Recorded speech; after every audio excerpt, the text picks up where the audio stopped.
Hello friends, this is Rama and welcome to Rama Learning Platform. I hope you all are fine. So, as you all know that here we are discussing our biology portions of Lucent's GK, right? So, this is our ninth lecture in which we are going to discuss about chromosomes, DNA and RNA. Okay, so let's begin. As you all know that in our previous 8th lecture, we have discussed about cell organelles and different between plant cell, animal cells. Okay, so we have to start from chromosomes, right? So let's continue. What is chromosome? See, here it's given chromosomes are thread-like structure found in the nucleus as chromatin material. देखिए कि मान लीजिए कि cell के अंदर nucleus होता है, ठीक है। तो यही न्यूक्लियस, इस न्यूक्लियस के अंदर क्रोमेटिन होता है, बेसिकली क्रोमेटिड स्ट्रक्चर होता है और ठीक है थ्रेड लाइक मेश होता है, ठीक है। तो जब यही थ्रेड लाइक मेश, जब सेल डिवीजन यानी कि कोशिका विभाजन होता है, ठीक है, तो जब सेल डिवीजन होता है मीन्स जब कोशिका विभाजन होता है, तो यही जो क्रोमेटिन होता है जो उलझा हुआ मीन्स की कॉन्डेंस फॉर्म में डीएनए होता है वो ब्रेक्स हो जाता है, ठीक है। और यही ब्रेक्स होके यही जब थोड़ा थोड़ा ब्रेक्स होता है तो एक पार्टिकुलर स्ट्रक्चर बताता है जो कि मतलब क्रोमोसोम कहलाता है, ठीक है। तो ये क्रोमेटिड जो होता है ये एक टिपिकल क्लासिकल स्ट्रक्चर देता है जो कि मतलब कि जब ये स्ट्रक्चर देता है सेल डिवीजन के दौरान तो उसको हम क्रोमोसोम बोलते हैं। ओके, ये जब सेल डिवीजन होता है यानी कि जब कोशिका विभाजन होता है तभी क्रोमोसोम बनता है, ठीक है। तो इसको हम सिर्फ सेल डिवीजन के दौरान मीन्स जब कोशिका विभाजन होता है उसी के दौरान देख सकते हैं माइक्रोस्कोप के अंदर, ठीक है। अदरवाइज हम इसे नहीं देख सकते क्योंकि ये सेल डिवीजन के दौरान ही क्रोमोसोम बनता है, ठीक है। So its become visible during cell division, ठीक है। सिर्फ सेल डिवीजन के दौरान ही आप इसे देख सकते हैं, ठीक है, माइक्रोस्कोप के अंदर। Okay, each chromosome is made of two chromatids joint together at a point centromere.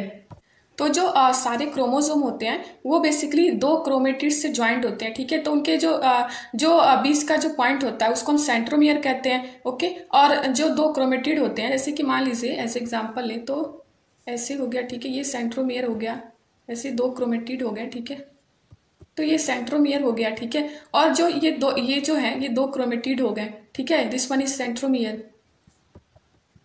Chromosome में बेसिकली बेड लाइक स्ट्रक्चर होता है जिसे हम जीन बोलते हैं, ठीक है। वही जीन्स जो होता है वो डीएनए का बना होता है, ठीक है। डीएनए का फुल फॉर्म क्या होता है? डीऑक्सीराइबोस न्यूक्लिक एसिड, ठीक है। वो क्या करता है? Which are the carrier of genetic information from generation to generation. Okay, कहते हैं ना कि जो चीज डीएनए में या फिर जीन में जाता है तो वो खानदानी चलता है, ठीक है। तो जो भी मतलब डीएनए में जाता है वो जनरेशन टू जनरेशन यानी पेरेंट्स टू ऑफस्प्रिंग चलता रहता है, ठीक है। In some viruses RNA is the genetic material called retrovirus. Okay, so most of the organism में जो डीएनए होता है वो जेनेटिक मटेरियल होता है, राइट। लेकिन कुछ वायरस में, here it's given in some viruses, ठीक है, कुछ वायरस में जो आरएनए होता है वो जेनेटिक मटेरियल होता है, ठीक है, जिसे हम कहते हैं रेट्रोवायरस। ओके, या फिर हम आरएनए वायरस कहते हैं, ठीक है। क्यों कहा जाता है? बिकॉज कि उनका जो जेनेटिक मटेरियल होता है वो आरएनए होता है ना कि डीएनए होता है, ठीक है। और यहाँ दिया है in prokaryotes there is only one chromosome like bacteria and virus. जैसा कि हमें पता है कि जो प्रोकैरियोट्स होते हैं बैक्टीरिया और वायरस वो यूनिसेलुलर मीन्स एक कोशिकी होती है, ठीक है। तो उनमें केवल एक क्रोमोसोम पाया जाता है, जैसे कि एग्जाम्पल में बैक्टीरिया हो गया, वायरस हो गया। बैक्टीरिया और वायरस हमने प्रोकैरियोट्स, अगर आपने पीछे की वीडियो देखी है तो हमने वहां पे प्रोकैरियोट्स डिस्कस किया है।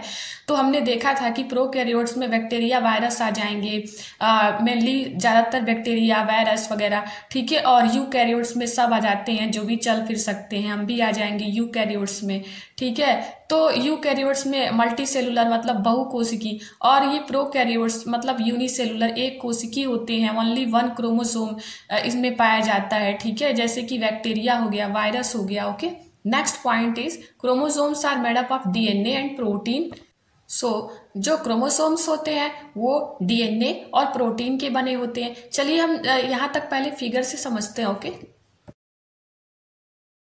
सी in figure okay, see this is cell, और सेल के अंदर है न्यूक्लियस। ओके, न्यूक्लियस, जैसे कि मान लीजिए कि हमारा बॉडी, जैसे हमको पता है कि हमारा बॉडी बहुत सारे सेल से मिलकर बना है, बहुत सारे असंख्य कोशिकाओं से मिलकर बना है, ठीक है। किसी, तो मान लीजिए उसमें से हम किसी एक कोशिका को निकालेंगे, ठीक है, उसको हम जूम करके देखेंगे तो उसके अंदर न्यूक्लियस मिलेगा। देखिए यहाँ पे ये जो न्यूक्लियस है, ठीक है, उसके अंदर न्यूक्लियस मिलेगा। फिर इस न्यूक्लियस को हम जूम करेंगे तो उसमें मिलेगा हमको क्रोमोसोम, ठीक है। क्रोमोसोम बेसिकली 23 पेयर्स यानी 46 नंबर में क्रोमोसोम होता है, ठीक है। तो देखिए जैसे कि यहाँ पे न्यूक्लियस है, इस न्यूक्लियस के अंदर प्रेजेंट है। देखिए जैसे कि न्यूक्लियस के अंदर जो क्रोमेटिन होता है, क्रोमेटिड मीन्स जो थ्रेड लाइक मैस होता है, क्रोमेटिड स्ट्रक्चर होता है बेसिकली। वही क्रोमेटिड स्ट्रक्चर जब क्या होता है कि जब सेल डिवीजन होता है, मीन्स जब कोशिका विभाजन होता है, तो वही क्रोमेटिड एक टिपिकल क्लासिकल स्ट्रक्चर देता है जो क्रोमोसोम कहलाता है, ठीक है। तो देखिए यहाँ पे इस न्यूक्लियस से, यहाँ पे देखिए ये क्रोमोसोम यहाँ पे बाहर निकाले हैं, तो यहाँ देखिए इसके दो आर्म होते हैं, एक पी आर्म और क्यू आर्म, ठीक है। तो जैसा कि मैंने बताया था कि स्मॉलर आर्म को हम पी आर्म कहते हैं और जो लार्जर आर्म होते हैं उसे हम क्यू आर्म कहते हैं, ठीक है। तो बेसिकली देखिए यहाँ पे ये क्रोमोसोम, सो एक ये वाला पार्ट है, ओके, और एक ये वाला पार्ट है। सो ये पेयर्स में मीन्स जोड़े में जुड़े रहते हैं, ओके। सो ये क्रोमोसोम हो गया।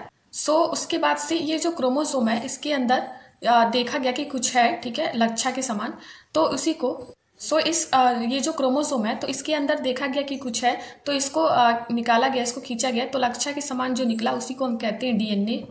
फिर आगे चलकर एक हांसन नाम के साइंटिस्ट आए, उन्होंने देखा कि डीएनए में भी कुछ है, ठीक है। तो उन्होंने फिर उसके अंदर से जो खींचा, ठीक है, तो और उसको डीएनए में से जो मतलब उसको खींचा गया, और तो उसको हम कहते हैं जीन, ठीक है। तो जो जीन होता है उसको हम समेटेंगे, यानी उसका जो समूह है वो बन जाएगा डीएनए, ठीक है। जीन का समूह बन जाएगा डीएनए, और डीएनए का जो समूह है उसको ऐसे करेंगे तो डीएनए, देखिए जीन का जो समूह है उसको हम मतलब कि एकत्रित करेंगे, ऐसे करेंगे, जीन का जो समूह है तो वो बनेगा डीएनए। डीएनए के जो समूह होते हैं उसको हम जब उसको हम एकत्रित करेंगे डीएनए के समूह, तो उससे बनते हैं क्रोमोसोम। सो क्रोमोसोम को खींचे तो डीएनए, फिर डीएनए को खींचे तो जीन, फिर बाद में देखा गया कि जो जीन है उसके अंदर भी कुछ है, ठीक है। तो उसे हम कहते हैं न्यूक्लियोटाइड, ठीक है, उसे कहा गया न्यूक्लियोटाइड, तो नाम रखा गया जीन, ठीक है। हांसन नाम के वैज्ञानिक ने देखा, ठीक है। तो देखिए ये फिगर है, ये सोलेनॉइड लूप, न्यूक्लियोसोम, ठीक है, this one is histone, okay. देखिए एक और फिगर मैंने पुटअप किया है यहाँ पे, देखिए ये न्यूक्लियस हो गया, न्यूक्लियस के अंदर देखिए बेसिकली एक क्रोमोसोम हो गया, ठीक है। ये हो गया आपका सेंट्रोमियर, ओके। इसमें दो आर्म हो गए और 2 पेयर्स में है ऐसे ऐसे, ठीक है। देखिए इसको देखा गया, इसके अंदर देखा गया खींच के, तो वो डीएनए, फिर डीएनए को देखा गया तो उसको खींचा गया, उसमें देखा गया, हांसन नाम के वैज्ञानिक ने देखा कि डीएनए के अंदर भी कुछ है, तो उसका नाम रखा गया जीन, ठीक है। और उसके जो बाहरी संरचना थी तो उसको हम न्यूक्लियोटाइड बोलते हैं। सो आई होप आप लोग को समझ में आ गया हो, ठीक है। चलिए आगे बढ़ते हैं, देखते हैं कहाँ तक हमने पढ़ा था। So chromosomes are made up of DNA and protein. Chromosomes DNA और प्रोटीन के बने होते हैं, ठीक है। अभी हम डीएनए के बारे में और आरएनए के बारे में डिटेल में डिस्कस करेंगे आगे, ठीक है। पहले क्रोमोसोम देख लेते हैं और डीएनए प्रोटीन से कैसे मतलब कि क्रोमोसोम बने आगे अभी देखेंगे, ठीक है। जो क्रोमोसोम है ये वाल्देयर ने इसका मतलब chromosome was named by Waldeyer in 1888 capable of self replication, okay. तो जो क्रोमोसोम है वो उसको नेम्ड किया गया वाल्देयर के द्वारा 1888 में, जो कि कैपेबल है सेल्फ रेप्लिकेशन में, ठीक है। Which transmit coded information from one generation to other, ठीक है। जो कि कोडेड इन्फॉर्मेशन जो होता है वो एक जनरेशन से, एक पीढ़ी से दूसरी पीढ़ी में ट्रांसमिट करता है, ठीक है। कि मतलब कि जो भी जीन में या फिर डीएनए में इंफॉर्मेशन होता है, ठीक है, जो भी जीन में या फिर डीएनए में जो चीज जाता है तो वो खानदानी चलता है ना, एक जनरेशन से दूसरे जनरेशन तक, ठीक है, फ्रॉम पेरेंट्स टू ऑफस्प्रिंग, ठीक है। तो वही जो ये कोडेड इन्फॉर्मेशन को ट्रांसमिट करता है एक जनरेशन से दूसरे जनरेशन में, ठीक है। देखिए next point is eukaryotic cell possess many chromosome, okay. जैसा कि मैंने बताया कि मल्टी सेलुलर होते हैं ना यूकैरियोटिक्स, जिसमें हम भी आ जाएंगे। तो ये मेनी क्रोमोसोम्स, इसमें मेनी क्रोमोसोम्स होते हैं, ठीक है। यूकैरियोटिक सेल में सब आ जाएंगे जो भी चल फिर सकते हैं, ठीक है। बैक्टीरिया, वायरस प्रोकैरियोट्स में आ जाएंगे, ठीक है। बैक्टीरिया में हमने देखा कि मतलब एक कोशिकी मतलब सिंगल सेल, ठीक है, और इसमें मल्टी सेलुलर होते हैं, मतलब कि इसमें यूकैरियोटिक सेल में बहुत सारे क्रोमोसोम भी होते हैं, ठीक है, मेनी क्रोमोसोम, ठीक है। A particular kind of species है डेफिनेट नंबर ऑफ क्रोमोसोम, ठीक है। और स्पेसीज के आधार पे, मतलब एक पार्टिकुलर स्पेसीज पे डिपेंड करता है definite number of chromosome in their cell, ठीक है। एक पार्टिकुलर स्पेसीज पे डिपेंड करता है उनके क्रोमोसोम का नंबर उनके सेल के अंदर का, ठीक है। Which are in pair is known as diploid, ठीक है।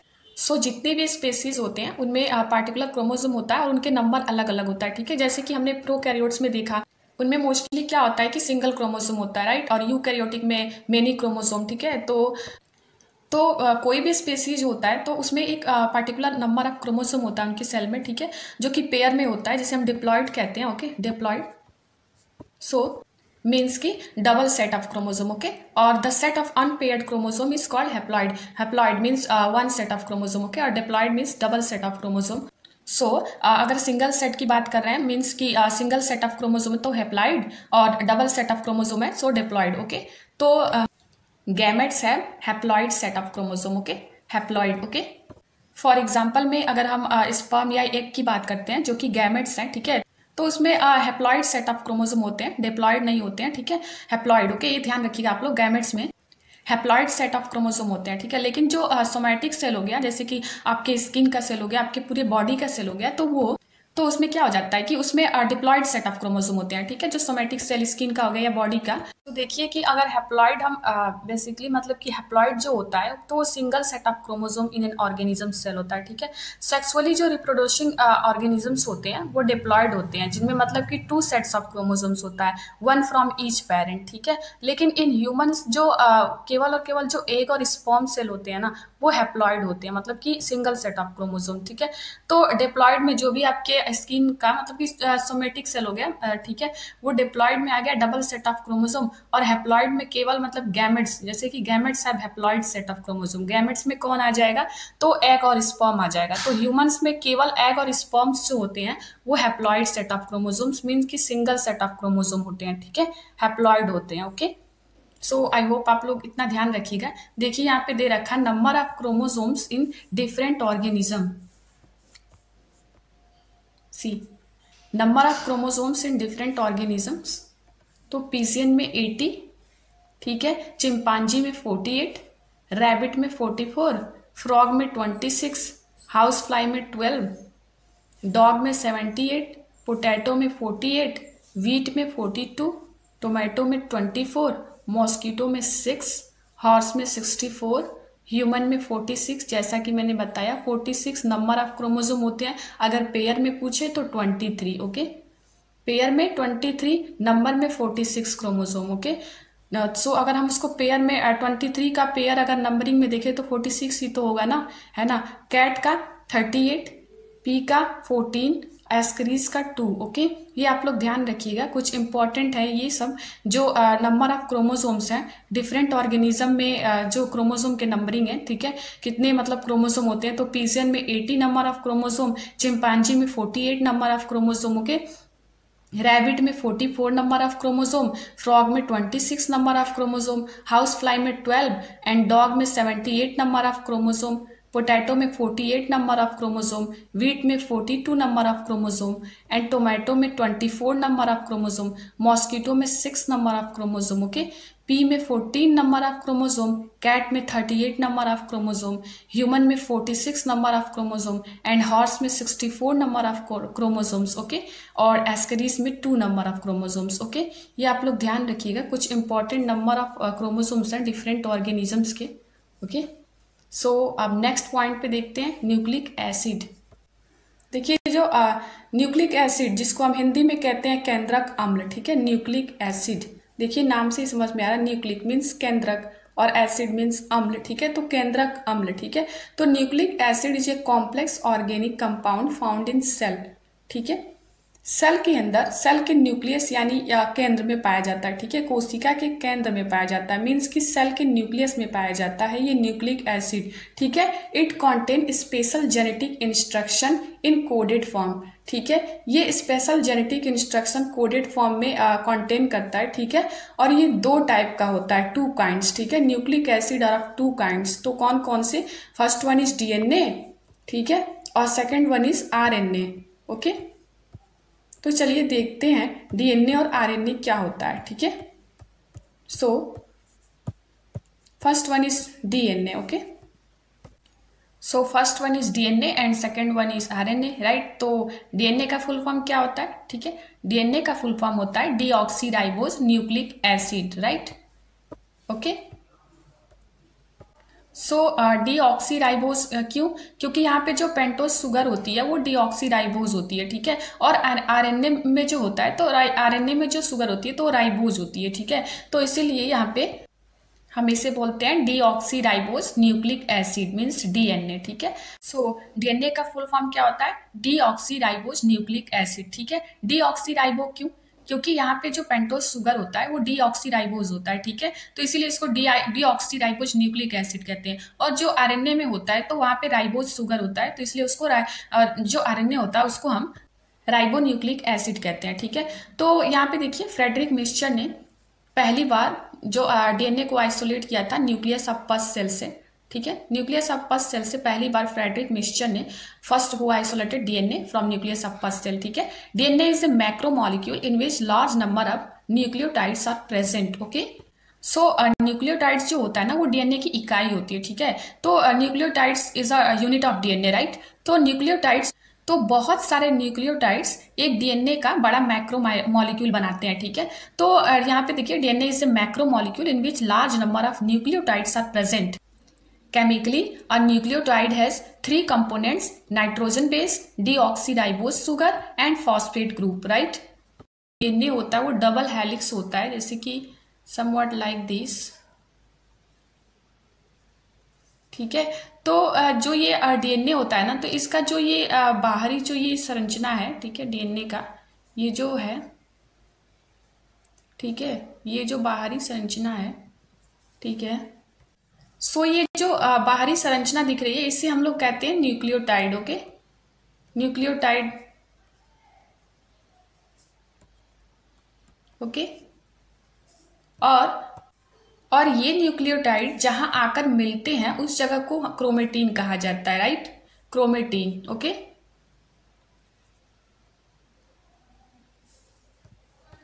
तो यहीं पे आके जो मिलते हैं, मतलब कि यहाँ पे, ठीक है, ठीक है, तो इसको हम क्या कहते हैं? क्रोमेटीन, राइट, क्रोमेटीन,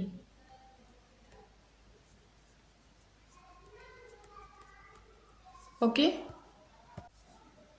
सो केमिकली जो न्यूक्लियोटाइड होता है उनके 3 कंपोनेंट होते हैं, पहला होता है नाइट्रोजन बेस, डीऑक्सीराइबोज शुगर दूसरा, और फॉस्फेट ग्रुप तीसरा, ठीक है।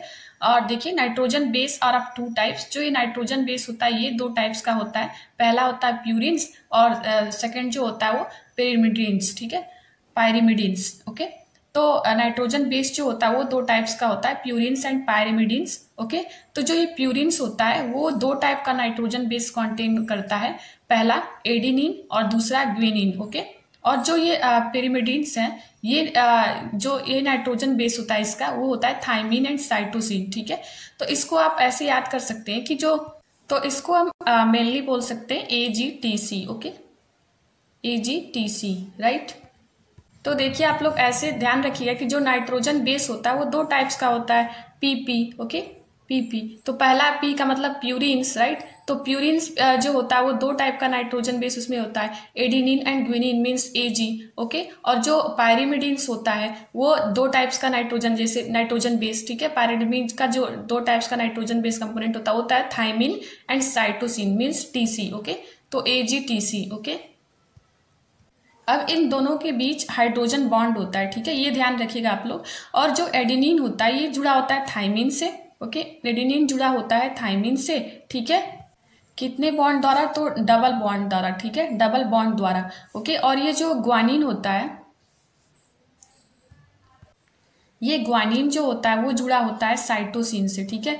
तो इसका हो जाएगा ATGC, ऐसे याद करने का ट्रिक हो शॉर्ट में, तो ATGC, ठीक है। एडेनिन जुड़ा होता है थाइमिन से और ग्वानिन जुड़ा होता है साइटोसिन से, ओके। सो पहले डबल बॉन्ड, उसके बाद ट्रिपल बॉन्ड, ठीक है। तो देखिए हम स्ट्रक्चर से इसको समझेंगे, ठीक है। तो ये जो बाहरी संरचना हो गया रस्सी के समान, जिसको हम न्यूक्लियोटाइड कहते हैं, ठीक है।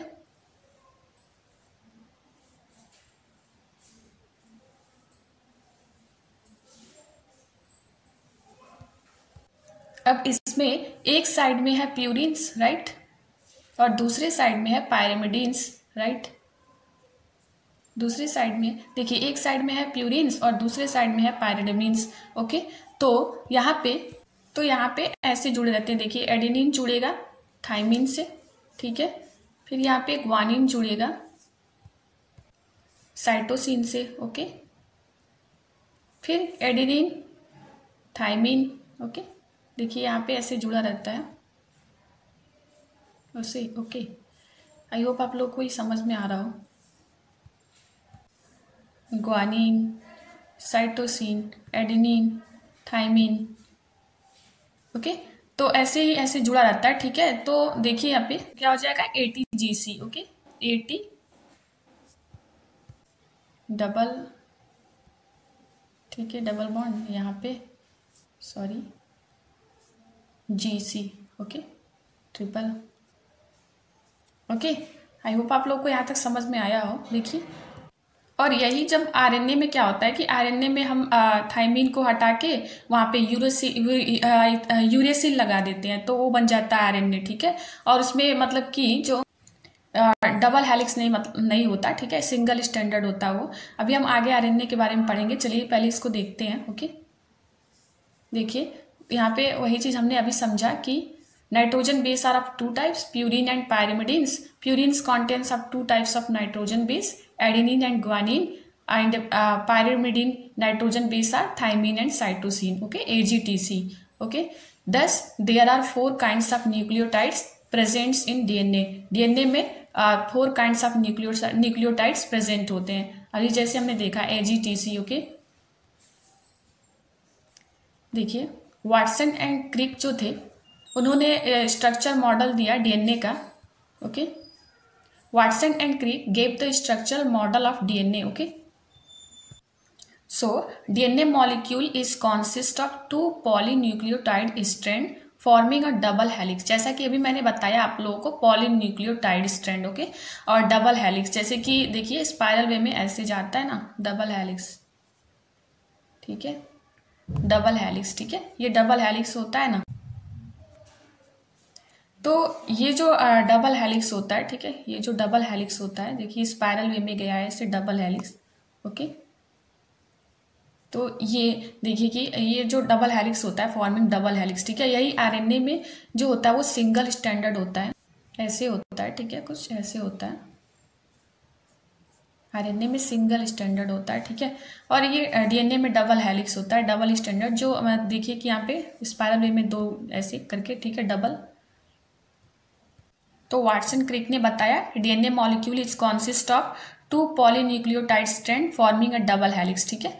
Each strand has a backbone of sugar and phosphate, okay, sugar and phosphate. तो ये जो स्ट्रैंड होते हैं सारे, जो ईच स्ट्रैंड होते हैं, उनके पास जो सुगर और फॉस्फेट के बने होते हैं, ठीक है, has a backbone of sugar and phosphate, ठीक है। और nitrogen base is attached to the sugar, okay, जो कि प्यूरिन एंड पायरिमिडीन की बात हो रही है, ठीक है। जो AGTC हमने पढ़ा वो क्या है, नाइट्रोजनस बेस है, ठीक है, and they are attached to the sugar molecule, ठीक है। देखिए यहाँ पे sugar plus nitrogen base is nucleoside, okay. Sugar plus nitrogen base is equal to nucleoside and sugar plus nitrogen base plus phosphate is nucleotide, okay. Nucleoside जो होता है उसमें sugar और नाइट्रोजन बेस होता है, ठीक है। और जो न्यूक्लियोसाइड जो होता है उसमें नाइट्रोजन बेस और सुगर होता है, राइट। और जो न्यूक्लियोटाइड होता है उसमें सुगर, नाइट्रोजन बेस और फॉस्फेट होता है, ठीक है। तो sugar plus nitrogen base is nucleoside and sugar plus nitrogen base plus phosphate is nucleotide, okay. So देखिए कि nitrogenous base of the two strands of a double helix form a pair with the help of hydrogen bonds. जैसा कि मैंने बताया कि hydrogen bonds से, जैसे कि मैंने अभी आप लोगों को ऊपर समझाया डायग्राम में। सो जैसा कि मैंने बताया कि हाइड्रोजन बॉन्ड से जुड़े होते हैं, ठीक है, adenine pairs with thymine whereas guanine pairs with cytosine, जैसे कि एजी, ठीक है, टीसी, जैसा मैंने बताया था डायग्राम में अभी आपको ऊपर, वही चीज यहाँ दिया है कि adenine and thymine are complementary to each other whereas cytosine is complementary to guanine. Okay, ठीक है। तो देखिए यहाँ पे अभी हमने यही चीज बताया था कि hydrogen bonding between nitrogenous base holds the two strand together, ठीक है, जो दो स्ट्रैंड्स होते हैं उनको टुगेदर होल्ड किया जाता है hydrogen bonding between nitrogenous base में, ठीक है, जो हाइड्रोजन बॉन्डिंग होती है holds the two strands together and this structure can be compared with the steps of spiral staircase. जैसा कि हमें पता है कि कुछ स्पाइरल वे में होता है, ठीक है, स्पाइरल वे में होता है कुछ, ठीक है, और जैसे कि ए टी ऐसे जुड़ा रहता है एडेनिन थाइमिन से, ठीक है, ग्वानिन साइटोसिन से, ओके, फिर एटीजीसी ऐसे जुड़ा रहता है, ठीक है। अभी मैंने आपको ऊपर जैसे बताया वही चीज है। देखिए number of hydrogen bond found between guanine and cytosine are 3, ठीक है। सो जो हाइड्रोजन बॉन्ड का नंबर होता है, जो ग्वानिन और साइटोसिन के बीच हाइड्रोजन बॉन्ड का नंबर कितना होता है, तो 3, ठीक है। Number of hydrogen bond found between guanine and cytosine are 3 and adenine pairs with thymine और vice versa by double hydrogen bond. जैसा कि हमने आपको बताया ऊपर कि डबल हाइड्रोजन बॉन्ड होगा, ठीक है, एडेनिन पेयर्स विथ थाइमिन, ठीक है, डबल हाइड्रोजन बॉन्ड, ओके, ठीक है, डबल हाइड्रोजन बॉन्ड, राइट। एक second, see double hydrogen bond, ठीक है, एडेनिन पेयर्स विथ थाइमिन और vice versa by double hydrogen bond, okay. फिर hydrophilic nature of DNA is due to presence of phosphate bond, ठीक है। Hydrophilic nature होता है DNA का, क्यों, क्योंकि due to presence of phosphate bond, वहां फॉस्फेट बॉन्ड प्रेजेंट होता है, that's why hydrophilic nature of DNA, DNA का हाइड्रोफिलिक नेचर होता है, ठीक है। देखिए इसका फंक्शन देखेंगे। First function is it contain genetic information in coded form, okay. So function is it contains genetic information in coded form responsible for controlling hereditary characters। जैसा कि हमें पता है कि जो जेनेटिक इंफॉर्मेशन होता है पेरेंट्स टू ऑफस्प्रिंग, जो कोडेड फॉर्म में रखता है, रिस्पॉन्सिबल होता है हेरेडिटी जो कैरेक्टर्स होते हैं उनको कंट्रोल करने में। जैसे कि मान लीजिए कि जो डीएनए हो गए, जैसा कि हमें पता है कि जो भी चीज़ डीएनए या जीन्स में जाता है तो वो खानदानी चलता है। जैसे कि अगर मान लीजिए कि जैसा हम अगर एग्जाम्पल में ले तो पहलवान का बेटा हो गया, तो वो अगर वो जरूरी नहीं है कि पहलवान का बेटा भी पहलवानी हो, क्योंकि पहलवानी उनके मांसपेशियों में होता है, ठीक है, ना कि डीएनए में, ठीक है। तो जो चीज़ डीएनए में जाता है, जो चीज़ जो जेनेटिक इन्फॉर्मेशन में कोड हो जाता है, ठीक है, तो वो जो खानदानी मतलब पीढ़ी दर पीढ़ी चलता रहता है, ठीक है। तो जो चीज़ भी डीएनए या जीन्स में जाता है तो वो खानदानी चलता है, ठीक है। तो इट कॉन्टेन जेनेटिक इन्फॉर्मेशन, जो भी जेनेटिक इन्फॉर्मेशन उसको कॉन्टेन करता है कोडेड फॉर्म में, और रिस्पॉन्सिबल होता है हेरेडिटी कैरेक्टर्स जो होते हैं पेरेंट्स टू ऑफस्प्रिंग, जो भी हेरेडिटी कैरेक्टर्स होते हैं उनको कंट्रोल करने में, ठीक है। जैसे कि हम डीएनए से पता कर सकते हैं, जैसे कि किसका मतलब बच्चा है वगैरह, मतलब डीएनए से, ठीक है। DNA synthesize RNA, second point is DNA synthesize RNA. DNA जो है वही आरएनए को सिंथेसाइज करता है, राइट। डीएनए है वो आरएनए बनाएगा, आरएनए प्रोटीन बनाएगा, ठीक है। तो देखिए नोट में दिया है यहाँ पे, DNA is mainly found in nucleus, ठीक है, न्यूक्लियस में पाया जाता है DNA. In A small amount it is also found in mitochondria and chloroplast. देखिए क्वेश्चन बनता है कि डीएनए न्यूक्लियस के अलावा और कहाँ पाया जाता है, ठीक है। तो स्मॉल अमाउंट में ये माइटोकॉन्ड्रिया में और क्लोरोप्लास्ट में भी पाया जाता है, ठीक है। तो डीएनए ज्यादातर न्यूक्लियस में पाया जाता है, लेकिन स्मॉल अमाउंट में ये माइटोकॉन्ड्रिया और क्लोरोप्लास्ट में भी पाया जाता है, ठीक है। तो ये आप लोग ध्यान रखिएगा कि DNA is mainly found in nucleus and in small amount it is also found in mitochondria and chloroplast, ठीक है। Phosphorus is an essential constituent of nucleic acid, okay. Phosphorus जो होता है वो एसेंशियल कॉन्स्टिट्यूएंट होता है न्यूक्लिक एसिड का। सो phosphorus जो होता है वो एसेंशियल कॉन्स्टिट्यूएंट होता है न्यूक्लिक एसिड का, ओके। एंड सब unit of DNA is nucleotide, जैसा कि हमने ऊपर देख लिया है कि डीएनए का सब यूनिट क्या होता है, न्यूक्लियोटाइड, ओके। सो अब हम देखते हैं जीन, ठीक है। जीन क्या होता है, तो जीन बेसिकली एक हेरिडिटरी यूनिट होता है, ठीक है, जो स्पेशल सेगमेंट डीएनए मतलब कि वो डीएनए का बना होता है, ठीक है, और ये क्रोमोसोम्स में पाया जाता है। अनुवांशिकता की बेसिक इकाई आप कह सकते हो जीन को, ठीक है। जीन जो होता है हेरिडिटरी यूनिट होता है जो कि made by a special segment, okay, made by a special segment of DNA found on the chromosome, okay. So जब क्रोमोसोम को देखा गया तो क्रोमोसोम में देखा गया कि इसके अंदर भी कुछ है, तो उसको खींचा गया तो उसमें लच्छा सामान जो निकला तो उसका नाम दिया गया डीएनए था, ठीक है।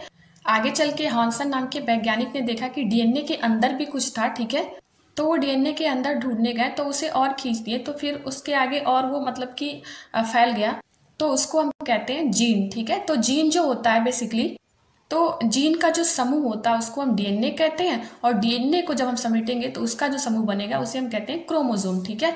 तो देखिए जीन जो होता है बेसिकली वो एक हेरिडिटरी यूनिट होता है, ठीक है, हेरिडिटरी इकाई, ठीक है। Any change in the base sequence with in gene is called mutation, okay. Any change in the base sequence with in gene is called mutation. देखिए जो भी मतलब कोई भी चेंज होता है बेस सीक्वेंस में विद इन जीन तो उसे हम म्यूटेशन कहते हैं, ओके। सो बेसिकली जब किसी जीन के डीएनए में जो होता है, जीन के डीएनए में अगर कोई अस्थायी परिवर्तन होता है, ठीक है, तो उसको हम म्यूटेशन कहते हैं, ठीक है, म्यूटेशन। सो अगर हम हिंदी में जीन को समझें तो जीन जो होता है ना, तो जो मतलब कि क्रोमोसोम पर स्थित जो डीएनए होता है, डीएनए की बनी अति सूक्ष्म जो रचनाएं होती हैं, जो अनुवांशिक लक्षणों को धारण एवं पीढ़ी दर पीढ़ी जो मतलब पीढ़ी से एक पीढ़ी से दूसरे पीढ़ी में जो स्थानांतरण करती हैं उन्हें हम जीन कहते हैं, ठीक है। तो देखिए, और म्यूटेशन आप लोग ध्यान रखिएगा कि जब कोशिक मान लीजिए कि जब किसी जीन के मीन्स जब किसी जीन के डीएनए में कोई स्थायी परिवर्तन होता है तो उसे हम म्यूटेशन कहते हैं, यानी कि हिंदी में उसे हम उत्परिवर्तन कहते हैं, ठीक है। ये जब सेल डिवीजन होता है उस समय कोई दोष या फिर मतलब कोई कारण पैदा हो सकता है, ठीक है, तो वही हो जाता है म्यूटेशन, ठीक है। तो जो भी चेंज होता है base sequence, any change in the base sequence with in gene is called mutation, ठीक है। अब हम पढ़ेंगे आरएनए। आरएनए जिसका फुल फॉर्म होता है राइबो न्यूक्लिक एसिड, ओके। सो आरएनए का फुल फॉर्म होता है राइबोज न्यूक्लिक एसिड, जैसा कि मैंने बताया था पहले कि इसमें राइबोज शुगर पाया जाता है, ठीक है, that's why it is called ribo nucleic acid. और डीऑक्सीराइबोज में डीऑक्सीराइबोज शुगर जो पाया जाता है तो डीएनए में, ठीक है, और इसमें राइबोज न्यूक्लिक एसिड, ठीक है। तो RNA is a single standard nucleic acid made up of phosphate, ribose sugar and nitrogen base uracil, adenine, guanine and cytosine, ठीक है। तो देखिए यहाँ पे आरएनए जो होता है वो सिंगल स्टैंडर्ड न्यूक्लिक एसिड होता है, जैसे हमने डीएनए में देखा था डबल हेलिक्स होता है, ठीक है। तो आरएनए में जैसे कि मान लीजिए कि सिंगल स्टैंडर्ड होता है, ठीक है, सिंगल स्टैंडर्ड होता है आरएनए में, ओके। और डीएनए में हमने देखा था कि डबल स्टैंडर्ड होता है, ठीक है, ठीक है। तो देखिए आप लोग मान लीजिए, तो आरएनए जो होता है वो single standard, okay, single standard nucleic acid phosphate का बना होता है, राइबोज शुगर का, और नाइट्रोजन बेस जो होता है uracil, adenine, guanine and cytosine, okay. तो डीएनए में हमने देखा था थाइमिन था, एडेनिन था, ग्वानिन था, साइटोसिन था, ठीक है। यहाँ पे क्या हो जाएगा, थाइमिन की जगह पे यूरेसिल हो जाएगा, ओके, यूरेसिल, ठीक है। तो देखिए, और it is found in nucleus as well as cytoplasm, ये न्यूक्लियस में भी और साइटोप्लाज्म में भी पाया जाता है, ओके। तो ये सिंगल हेलिकल होती है, ठीक है। इसका मुख्य कार्य होता है प्रोटीन का निर्माण करना, प्रोटीन सिंथेसाइज करना, ठीक है। देखिए अभी देखते हैं उसे। RNA molecule which act as enzymes are known as ribo enzymes, जो आरएनए मॉलिक्यूल्स होते हैं जो enzymes which act as enzymes, उसे हम कहते हैं राइबो एंजाइम, ठीक है। सो आरएनए, देखिए आरएनए मॉलिक्यूल्स जो होता है acts as enzymes are known as ribo enzyme. तो राइबो एंजाइम किसे कहते हैं, तो आरएनए का मॉलिक्यूल जो एंजाइम्स एक्ट्स एज एंजाइम्स, ठीक है, which acts as enzymes are known as ribo enzymes, ठीक है। तो देखिए आरएनए जो होता है 3 काइंड्स का होता है, okay. RNA is of 3 kind, okay. First one is messenger RNA means mRNA, second one is ribosomal RNA means rRNA, okay, and third one is transfer RNA means tRNA, ठीक है। तो protein जो होता है ना, एक प्रोटीन जो होता है वो बहुत कॉम्प्लेक्स चीज है, ठीक है, जो 20 अमीनो एसिड मीन्स 20 अलग अलग प्रकार के अमीनो एसिड से मिलकर बना होता है, ठीक है।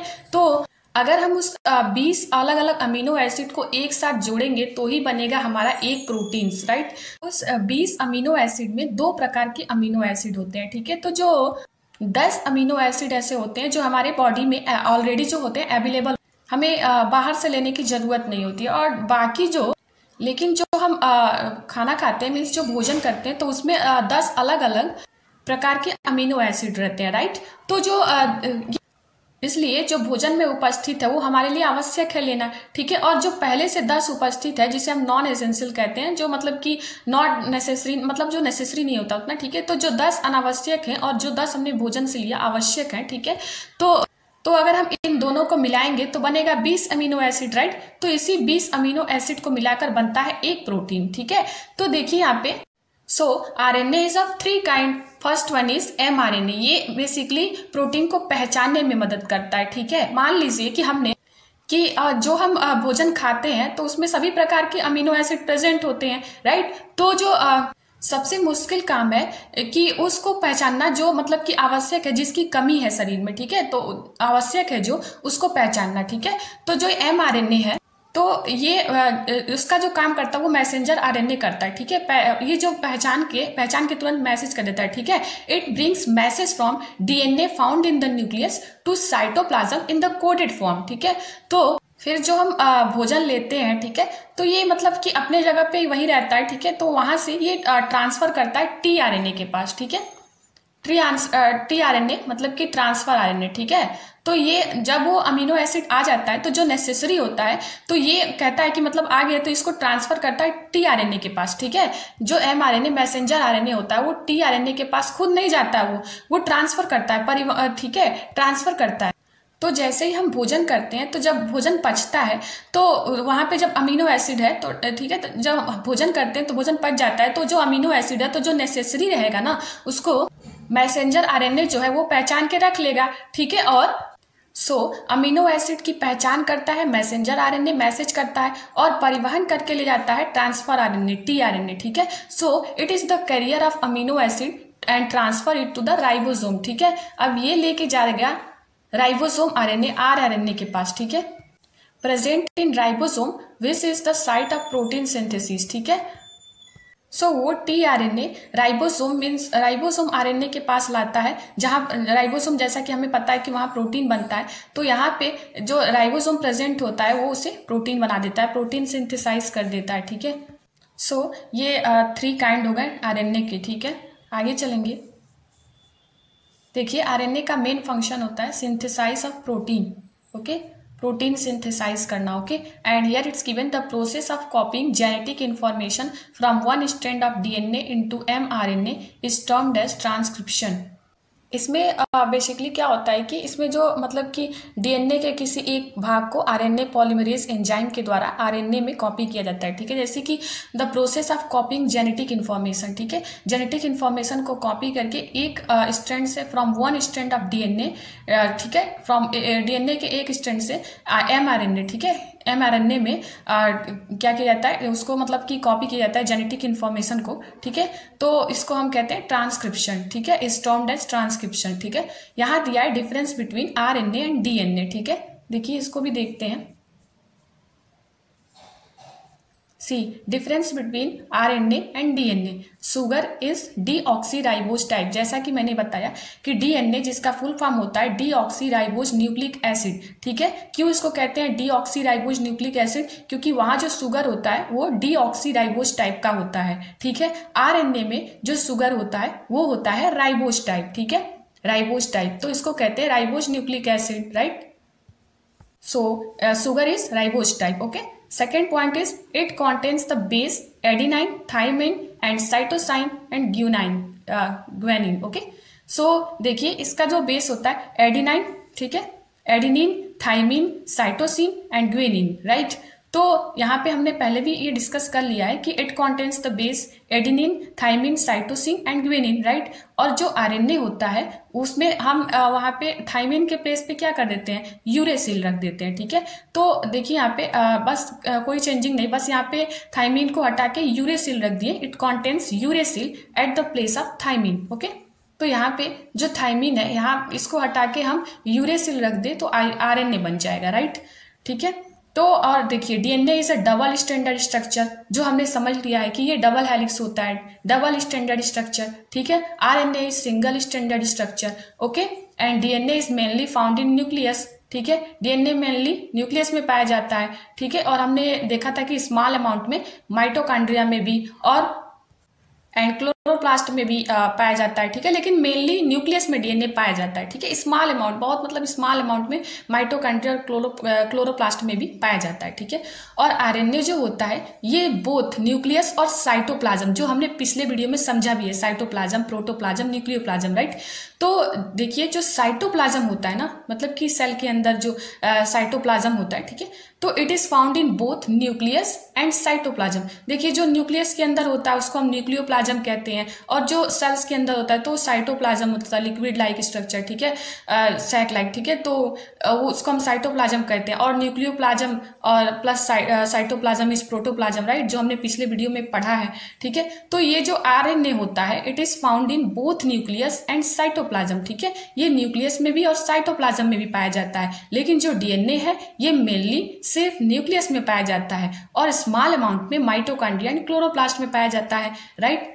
सो गाइस, आई होप आप लोगों को क्लास हेल्पफुल लगी हो। सो आज कल हम डिस्कस करेंगे सेल साइकिल से। ठीक है, सो नेक्स्ट वीडियो में हम सेल साइकिल से पढ़ेंगे। ठीक है, cell division, cell cycle, mitosis, ये सब हम नेक्स्ट वीडियो में कवर करेंगे। ठीक है, आई होप आप लोगों को यहाँ तक समझ में आ गया हो। ठीक है, देखिए मैंने यहाँ पे फिगर भी पुटअप किया था, बट मैंने फिगर बना दिया तो इसलिए मैंने फिगर को नहीं दिखाया। ठीक है, बना के मैंने समझा दिया था। देखिए ये आरएनए का, ये देखिए ये सिंगल, देखिए यहाँ पे सिंगल हेलिकल, सिंगल स्टैंडर्ड है। ठीक है, और ये देखिए DNA double helix, okay.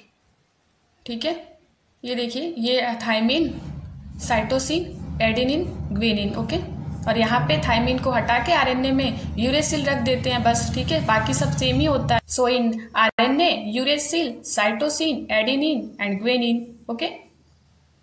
So this is the structure of RNA and this is the structure of DNA, okay.